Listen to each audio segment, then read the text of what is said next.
Hello guys, তোমরা সবাই কেমন আছো? আশা করি ভালো আছো। আজ এটা আমার প্রথম ক্লাস। তো প্রথম ক্লাসেই আমি বীজগণিতিক রাশি নিয়ে আলোচনা করব। তো এটা সবার জন্যই ক্লাস 6 থেকে 10 পর্যন্ত সবাই এই ক্লাসটি করতে পারবে। তো এখানে বীজগণিতিক রাশির বেসিক যা কিছু আছে সব কিছু নিয়ে আলোচনা করা হবে। তো চলো শুরু করা যাক। বীজগাণিতিক রাশি বা অ্যালজেব্রিক এক্সপ্রেশনস। তো সর্বপ্রথম আমরা যে সংজ্ঞাটি শিখব সেটা হচ্ছে বীজগাণিতিক রাশি কি। সংজ্ঞাটা এমনভাবে বলা যায়, সংখ্যা, চলরাশি বা ভ্যারিয়েবলস। এখানে কোন কোন ভ্যারিয়েবলসের কথাগুলো বলা হচ্ছে। আমরা বীজগাণিতিক রাশি অর্থাৎ আমরা এই ম্যাথ করার সময় আমরা যে ওয়ার্ডগুলো ব্যবহার করে থাকি মূলত সেগুলোর মধ্যে আছে এক্স, ওয়াই, জেড, এ, বি, পি, কিউ। এই সব কিছুই হচ্ছে চলরাশি বা ভেরিয়েবলস। এবং গাণিতিক অপারেশন। ভাইয়া, গাণিতিক অপারেশনটা কি? গাণিতিক অপারেশন হচ্ছে চিহ্ন, যোগ, বিয়োগ, গুণ, ভাগ, এই সব কিছু হচ্ছে গাণিতিক অপারেশন। তো বীজগাণিতিক রাশি কাকে বলে? সংখ্যা, চলরাশি এবং গাণিতিক অপারেশনের সমন্বয়ে গঠিত যে রাশি তাকেই বলা হয় বীজগাণিতিক রাশি। উদাহরণ হিসেবে এখানে কিছু উদাহরণ দেওয়া আছে, এগুলো আমরা পরে দেখব। তো এখন আসি বীজগাণিতিক রাশির উপাদান বা কম্পোনেন্টস। তো বীজগাণিতিক রাশির এখানে 5টি উপাদান দেওয়া আছে। সেগুলোর মধ্যে প্রথমে আছে চলরাশি, যেটা আমরা আগেই বলেছি যে আমরা এই বীজগাণিতিক ম্যাথ করার ক্ষেত্রে আমরা কিছু ওয়ার্ডস ব্যবহার করে থাকি। সেগুলো হচ্ছে এক্স, ওয়াই, জেড, এ, বি, পি, কিউ, এইসব। এগুলো বেসিক্যালি আমাদের অজানা মান বোঝাতে ব্যবহৃত অক্ষর। অজানা মান কেমন? কারণ দেখো, আমরা কিন্তু এক্সের মানটা কিন্তু জানি না। এই এক্সের মান কত, 4 নাকি 3 নাকি 5, যে কোনো মান হতে পারে। এই এক্সের মান, এক্সের ভ্যালু যেটা সেটা যে কোনো ভ্যালু হতে পারে। সেটা আমরা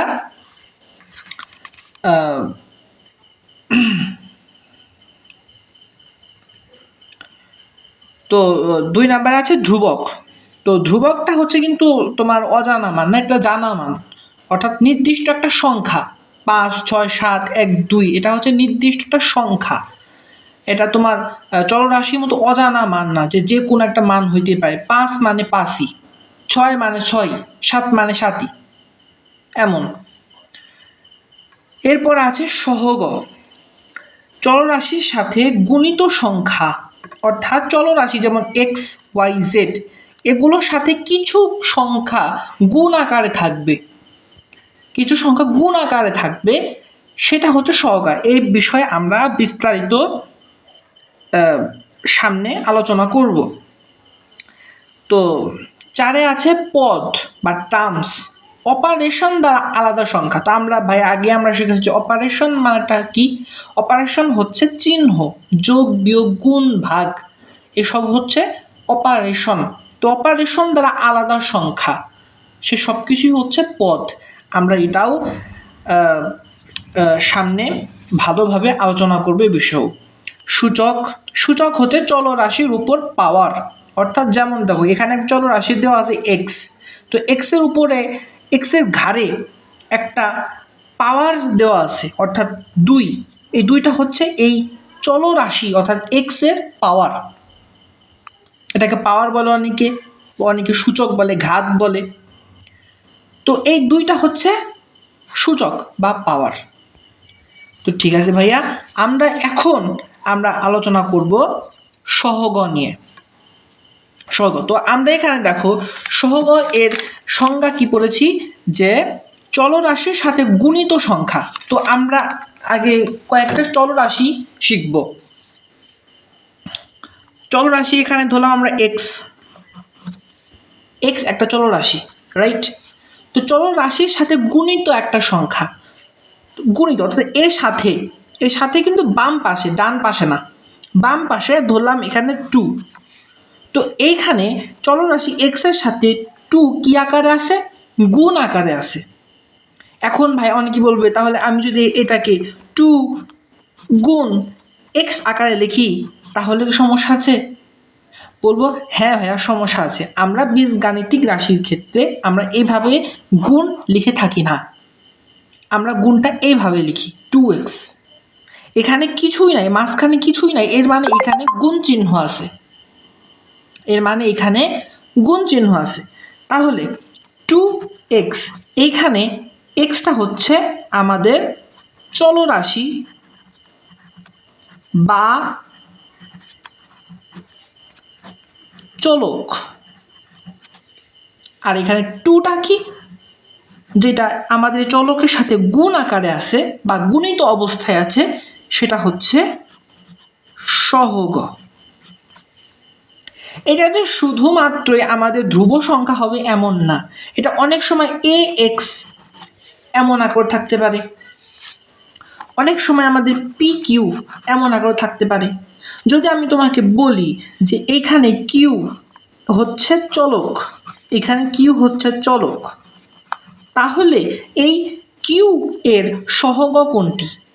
তুমি তখন উত্তর দিবা যে পিটা হচ্ছে আমাদের কিউ এর সহগ।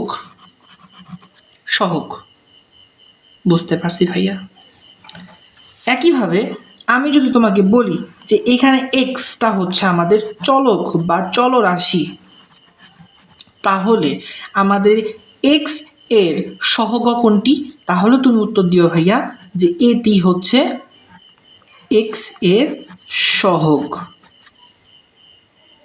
আশা করি ভাইয়া তোমরা সহগ জিনিসটি কি সেটা বুঝতে পেরেছ। এবার আমরা শিখব পদ।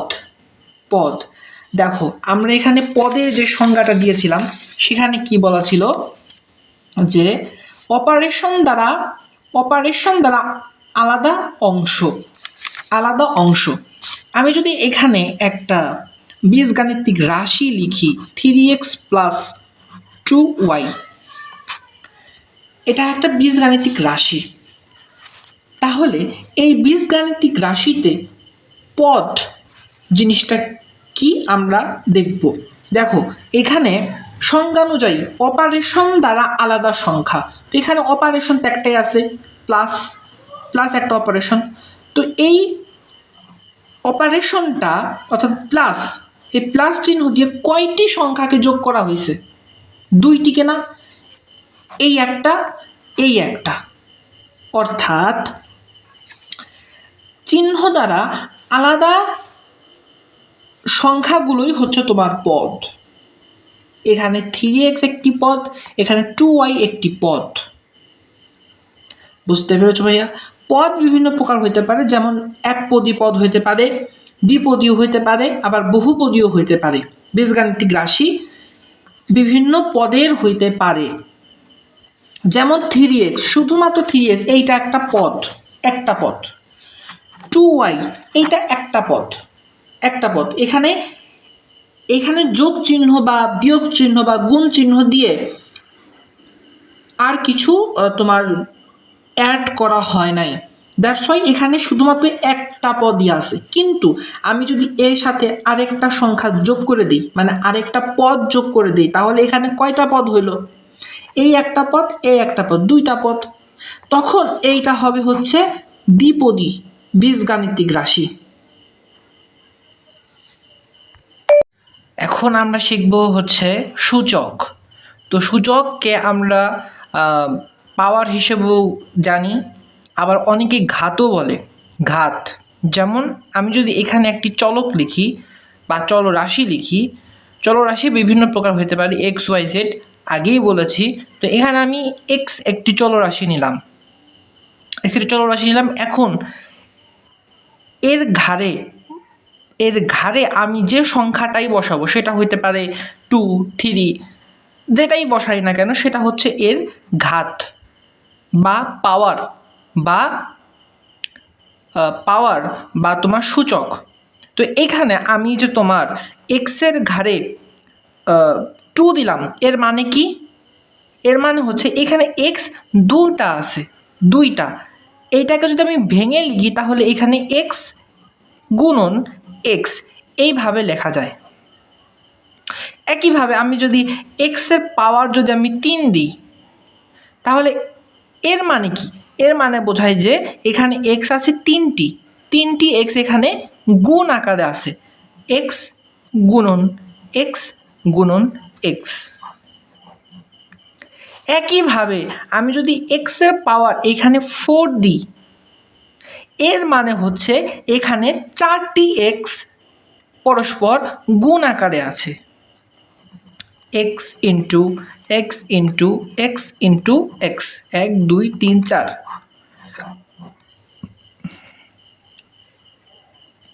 তাহলে এখানে এই 2 3 4 এগুলো হচ্ছে আমাদের সূচক বা পাওয়ার, বা অনেকে ঘাত বলে থাকে। আশা করি ভাইয়া তোমরা সূচক কি বুঝতে পেরেছো।